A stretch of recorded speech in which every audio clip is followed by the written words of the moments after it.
विकास Ranjan sir का नाम आपने न जाने कितने टॉपर्स के जुबान से सुना होगा। पिछले 16 से भी ज्यादा सालों से विकास सर सोशियोलॉजी के लिए गाइडेंस एंड टीचिंग प्रोवाइड कर रहे हैं। उनकी सोशियोलॉजी गाइडेंस ने अनेक एस्पिरेंट्स के सपनों को हकीकत में भी बदला है। यही कारण है कि हर साल कई टॉपर्स विकास रंजन सर का नाम यूपीएससी में सफल होने के बाद लेते हैं।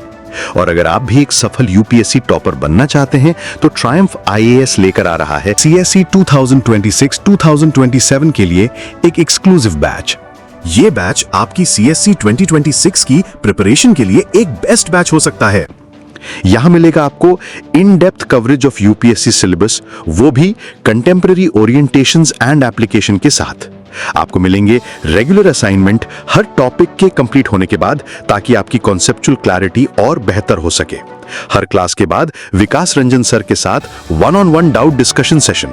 इसके अलावा और भी बहुत कुछ। ज्यादा जानकारी के लिए आज ही कॉल करें नीचे दिए गए नंबर्स पे, या आप ट्रायम्फ आईएएस की वेबसाइट पर भी जा सकते हैं। Don't wait now, join these exclusive sociology batches. नमस्कार, मेरा नाम विकास राव है। मैं मंदसौर ज़िले का निवासी हूँ। वर्तमान में एमपीपीएससी 2024 में मेरा चयन जनपद पंचायत सीईओ के पद पर हुआ है। इस वीडियो के माध्यम से मैं मेरी पूरी जर्नी, जो तैयारी है, जो मेरी स्ट्रेंथ रही, जो भी चीज़ें रही मेरी, मैं आपको बताना चाहूँगा कि जो गलतियाँ मैंने की और गलतियों से मैंने क्या सीखा, वो सारी चीज़ें मैं आपको बताना चाहूँगा। मैं 2019 से मैंने पहला प्रीलिम्स देना प्रारंभ किया। 2019 से 2024 तक बैक टू बैक मैंने 6 प्रीलिम्स दिए, और मैं आपको बताना चाहूँगा कि मेरे सारे प्रीलिम्स क्वालिफाई हुए हैं। और मेंस 2019 का मेरा मेंस क्वालिफाई नहीं हो पाया था, लेकिन 2020 के बाद 20, 21, 22, 23, 24 बैक टू बैक मैंने 5 साक्षात्कार दिए हैं। अब चूँकि 2019 के मेंस में मेरा फाइनल इंटरव्यू कॉल नहीं हो पाना, उसमें मेरी कुछ गलतियां थी, जो मैंने उसको चीज़ों को स्वीकार भी किया, क्योंकि 2019 के समय मेरा पहला प्रयास था। और पहली गलती मेरी ये हुई थी उस टाइम पे, क्योंकि इतना अनुभव था नहीं कि मेंस कैसा होता है, क्या स्ट्रेटजी होनी चाहिए एक एग्ज़ाम हॉल में, मुझे इतनी जानकारी नहीं थी। तो 2019 के मेंस में मेरा जो सिलेबस था, वो पूरा सिलेबस कवर नहीं हो पाया था। पहली गलती तो ये की थी मैंने। और सबसे बड़ी दूसरी गलती, जो सबसे बड़ी गलती है, जो मैं आप लोगों को बताना चाहूँगा कि वो ये वाली गलती कोई ना करे, कि एग्ज़ाम वाले दिन मेरा अगर कोई पेपर बिगड़ा है तो मैंने उसको तनाव ले लिया था। उस तनाव के कारण मेरा एक पेपर बिगड़ा, उस तनाव के कारण मेरा दूसरा पेपर भी बिगड़ता गया, तीसरा बिगड़ा, चौथा बिगड़ा, ऐसे करते करते मेरे बाद के सारे पेपर बिगड़ गए। और ये जो तनाव वाली चीज़ें हैं, ये तनाव एक ऐसी चीज़ होती है कि जो आपको याद आता है वो भी आपको भुला देता है एग्ज़ाम हॉल में। तो मैंने ये सबसे बड़ी गलती करी 2019 के मेंस में। तो मेरा ये चीज़ मैंने सीखी कि नहीं यार, अब अगली बार अगर मुझे वापस अवसर मिलता है तो मैं इस चीज़ पे ज़्यादा फोकस करूँगा। 2019 का मेरा मेंस क्वालिफाई नहीं हो पाया। 2020, अब चूँकि यहाँ पे एक चीज़ और है, हर व्यक्ति तैयारी कर रहा है। यहाँ पे भंवरकुआ क्षेत्र में, एमपी में, हर क्षेत्र में जो पीएससी की तैयारी जो सीरियस कर रहे हैं, हर व्यक्ति मेहनत कर रहा है, आंसर राइटिंग कर रहा है, टेस्ट सीरीज लगा रहा है, सब कुछ कर रहा है। मैंने भी टेस्ट सीरीज लगाई है, 19 के टाइम लगवाई थी, 20 के टाइम पे भी लगाई मैंने टेस्ट सीरीज। और टेस्ट सीरीज लगाना बहुत ज़रूरी है। मेंस के तो मैं बताना चाहूँगा कि टेस्ट सीरीज आपको इम्प्रूवमेंट दिलाती है, आपकी गलतियाँ बताती हैं आपको कि आपको कहाँ गलती कर रहे हैं। आपका रिवीजन का मेन सोर्स ही वो है।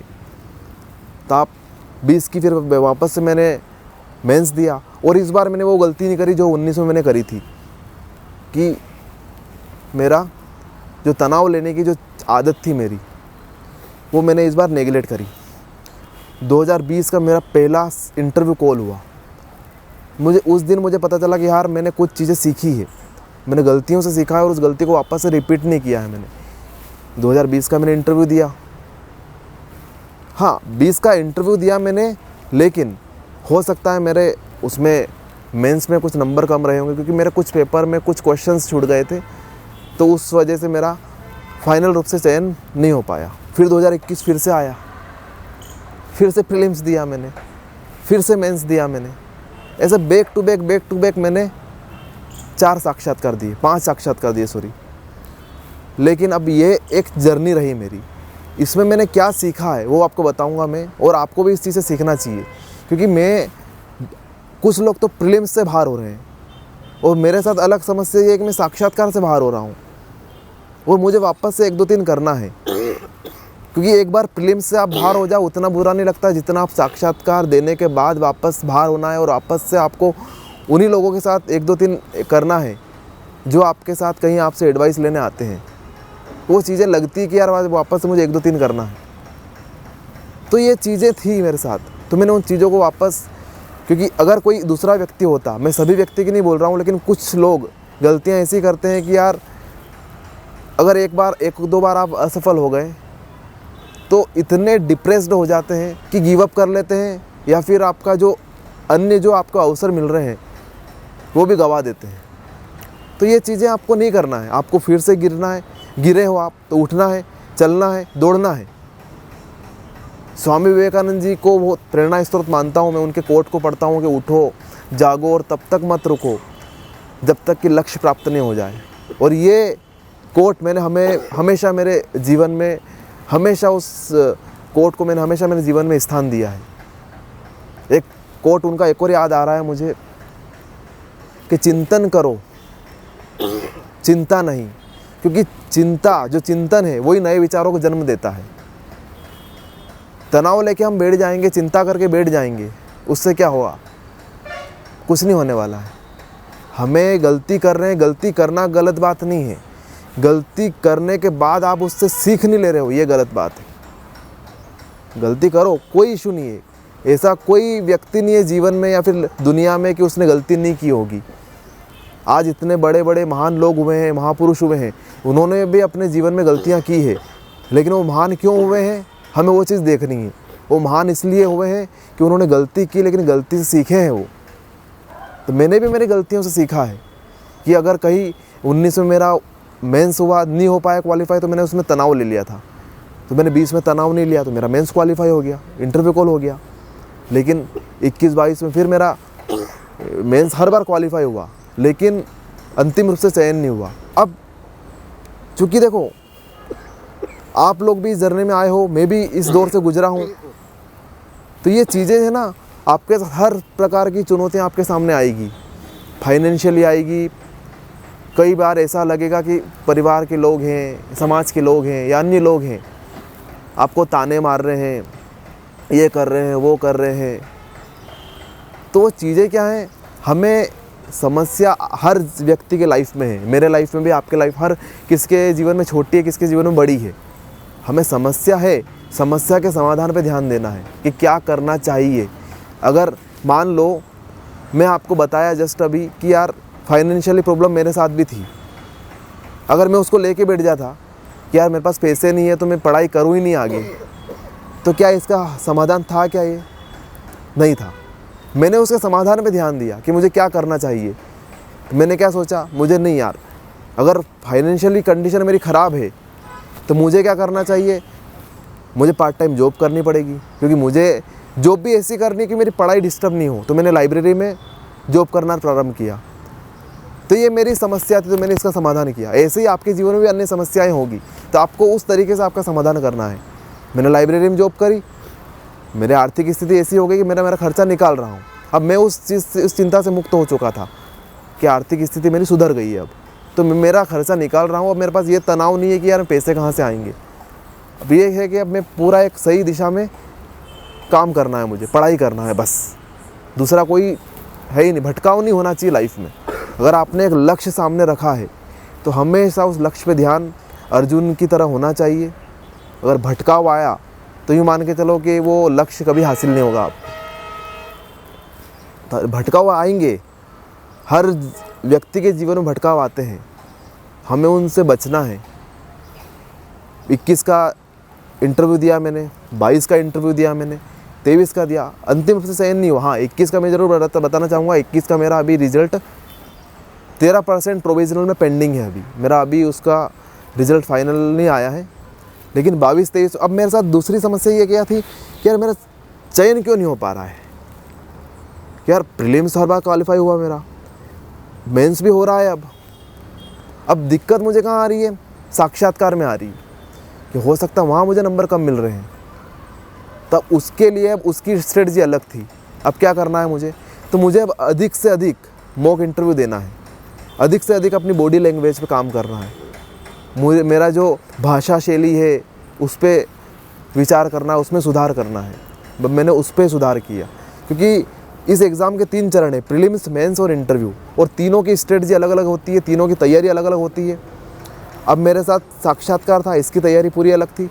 मुझे अधिक से अधिक अब मॉक इंटरव्यू देने थे, अपने जो संवाद कुशलता है उसमें सुधार करना था। फिर मैंने उसमें सुधार किया, 24 का 23 का साक्षात्कार दिया मैंने, फिर 24 का साक्षात्कार दिया मैंने कई बार। हाँ, ये चीज़ मैं इस चीज़ को इग्नोर नहीं करूँगा कि किस्मत भी कोई चीज़ होती, किस्मत होती है, लेकिन किस्मत भी उसी की होती है जो मेहनत करता है। आप सिर्फ किस्मत के भरोसे नहीं बैठ सकते हो, क्योंकि ऊपर वाला और किस्मत ये सारी चीज़ें होती है, लेकिन वो भी उसी का साथ देती है जो मेहनत कर रहा है। आप सिर्फ किस्मत के भरोसे कोई चीज़ें नहीं छोड़ सकते हो। अगर आपके जीवन में उतार चढ़ाव आ रहे हैं तो उस चीज़ को आप पॉजिटिव वे में लेना चाहिए आपको, कि यार ठीक है, ये जीवन की ये चीज़ें तो हमें सिखाने आ रही है कि जीवन में अगर आपको ये सारी चुनौतियाँ आएगी, क्योंकि आपने सुना होगा कि ऊपर वाला अगर दुख भी देता है तो उसी व्यक्ति को देता है जिसमें उसको सहन करने की क्षमता हो। जिसके कंधे मजबूत होते हैं ना, उसी को भार ज़्यादा ढोना पड़ता है। और अगर आप जीवन में एक दो बार असफल हो गए हैं तो उस सफलता को नेगेटिव वे में मत देखिए, क्योंकि असफलता ही सफलता की पहली सीढ़ी होती है। हो सकता है आप किसी दिन आपका सिलेक्शन नहीं हो रहा है तो आपके मन में विचार आएगा कि यार मुझे छोड़ देना चाहिए, गिव अप कर लेना चाहिए, ये वो नहीं।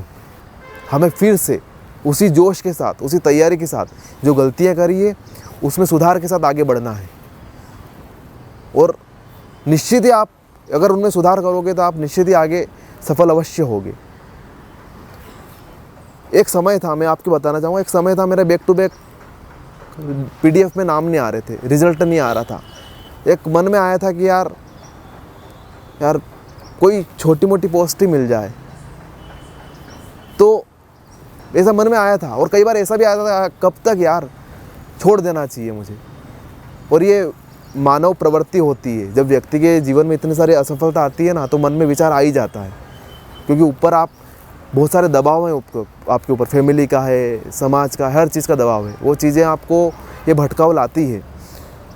तो एक समय मेरे साथ भी था कि यार मुझे लगता था यार ATO ही मिल जाए तो अच्छा है, लेकिन कहते हैं ना, आप मेहनत करो, हमेशा पॉजिटिव रहो।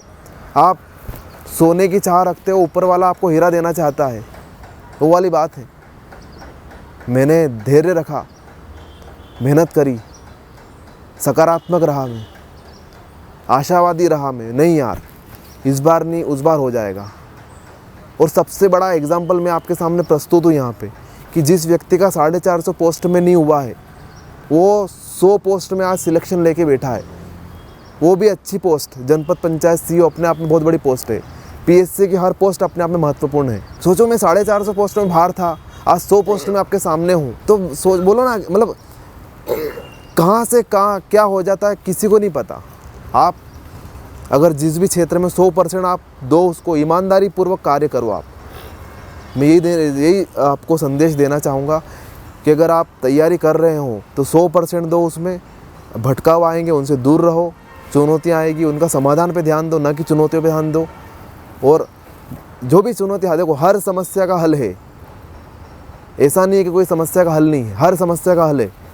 आप किस नज़रिए से देख रहे हो वो डिपेंड करता है। आप समस्या को लेके बैठोगे तो कभी हल नहीं मिलेगा, हमेशा ध्यान रखना। लेकिन जिस दिन आपने समस्या के हल ढूंढना स्टार्ट किए ना, उस दिन आपको 100 हल मिल जाएंगे। तो यही बोलना चाहूँगा अंतिम, की समस्या है, चुनौतियाँ हैं, उनके हल पे ध्यान दो और पॉजिटिव रहो, हमेशा आशावादी रहो।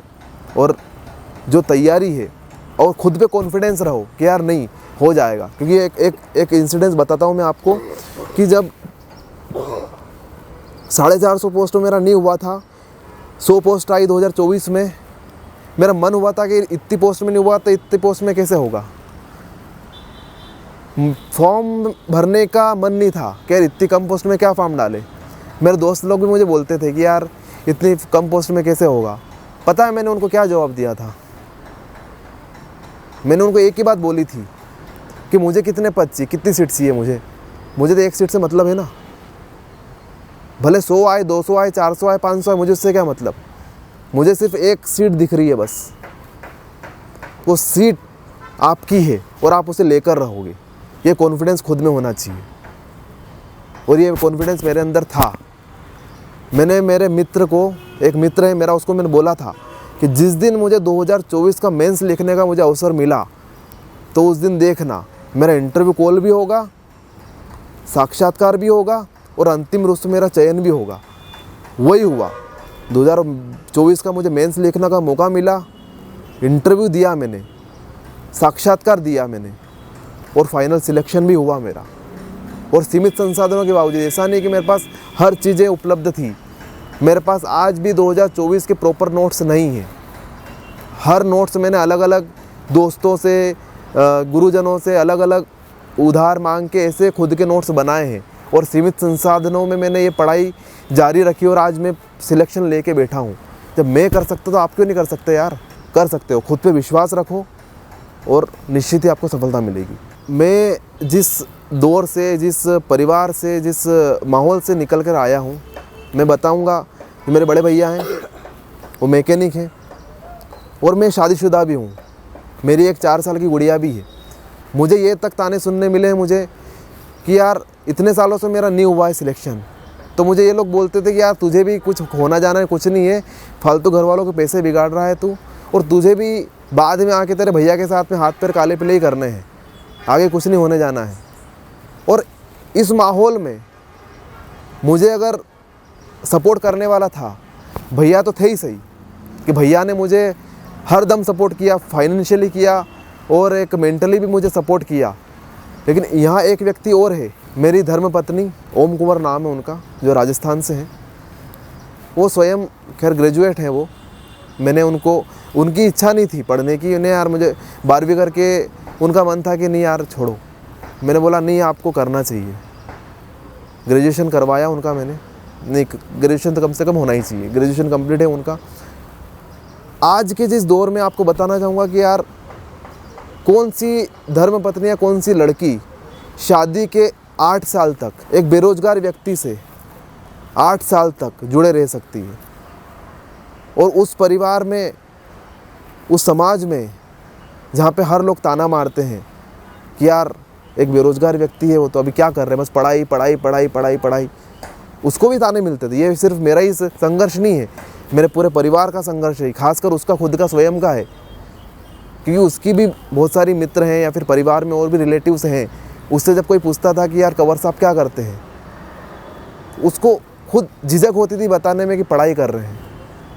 8 साल से कोई व्यक्ति हर बार यही बोलता है पढ़ाई कर रहा है, पढ़ाई कर रहा है, पढ़ाई कर रहा है, तो सामने वाला यही बोलेगा ना उसको कि आखिर कब तक पढ़ाई कर रहा है, कि तूने कभी बोला नहीं उनको कि हमारे साथ रहो, ये रहो, वो रहो।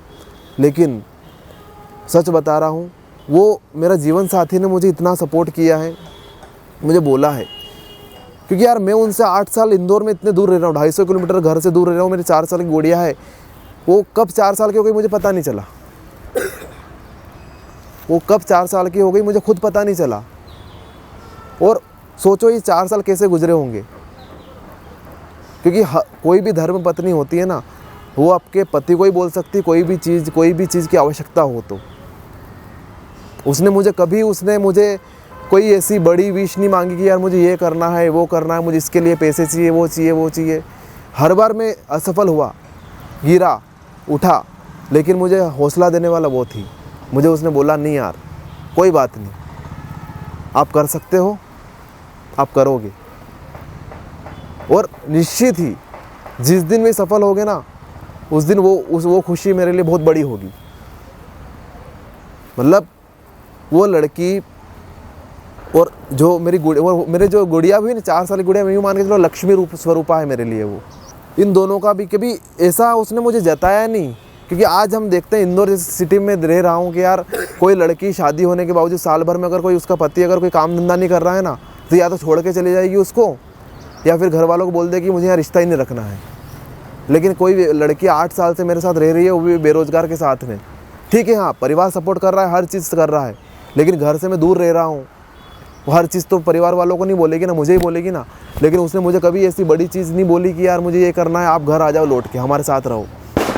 हमेशा उसने मुझे सपोर्ट किया, हमेशा मुझे पॉजिटिव रखा, मोटिवेट किया कि नहीं यार आप कर लोगे, आप तैयारी करो, बस तैयारी पे ध्यान दो, घर का तनाव बिल्कुल मत लो। घर की परिवार की जो जिम्मेदारियां हैं वो मैं संभालूंगी घर पे। क्योंकि क्या होता है ना, जब व्यक्ति शादीशुदा होता है ना, शादीशुदा होने के बाद उस पर जिम्मेदारियां बढ़ जाती हैं। परिवार की जिम्मेदारी प्लस अगर आप बेरोजगार है तो वो भी एक तनाव रहता है कि यार कब तक करूँगा मैं। तो सोचो, मेरे परिवार की जिम्मेदारी भले फाइनेंशियली नहीं सपोर्ट कर पा रहा हूँ, लेकिन एक जो गृहिणी के रूप में जो उसने जिम्मेदारी संभाली है उसका अलग ही लेवल है। क्योंकि मुझे वो तनाव नहीं मिला मुझे लाइफ में कि यार नहीं, मुझे एक विश्वास था कि मेरी धर्मपत्नी वो संभाल लेगी, और संभाला है उसने आज तक, और आज भी कर रही है वो। तो इन दोनों का भी बहुत बड़ा योगदान है मेरी सफलता में। और अगर आज मैं यहाँ पहुँचा हूँ तो उन्होंने ही मुझे मोटिवेट किया है कि नहीं आप करो, भले ठीक है इस बार असफल हुए हो, अगली बार वापस सफलता आपको मिलेगी, ज़रूर मिलेगी। और उन्होंने इतने ताने सुने हैं ना, कभी उसको नेगेटिव वे में नहीं लिया। हमेशा उन्होंने यही बोला है, अगर कोई मेरे बारे में भी कुछ गलत सलत बोलता था तो उन्होंने यही बताया है कि नहीं, आज समय ख़राब है, वो तैयारी कर रहे हैं, और निश्चित एक ऐसा समय आएगा कि आपको बोलना नहीं पड़ेगा कि यार क्या कर रहे हैं वो। जिस दिन अखबार में नाम आएगा ना, आप खुद बोलने आओगे कि यार बधाई हो। और वो दिन आ गया आज। तो मैं मेरी धर्मपत्नी, परिवार के साथ साथ जो मेरी धर्मपत्नी है उसको भी बहुत धन्यवाद देना चाहूँगा कि यार थैंक यू सो मच मेरा साथ देने के लिए, मेरे परिवार को साथ लेकर चलने के लिए, और मुझे यहाँ तक पहुँचाने के लिए। Thank you so much.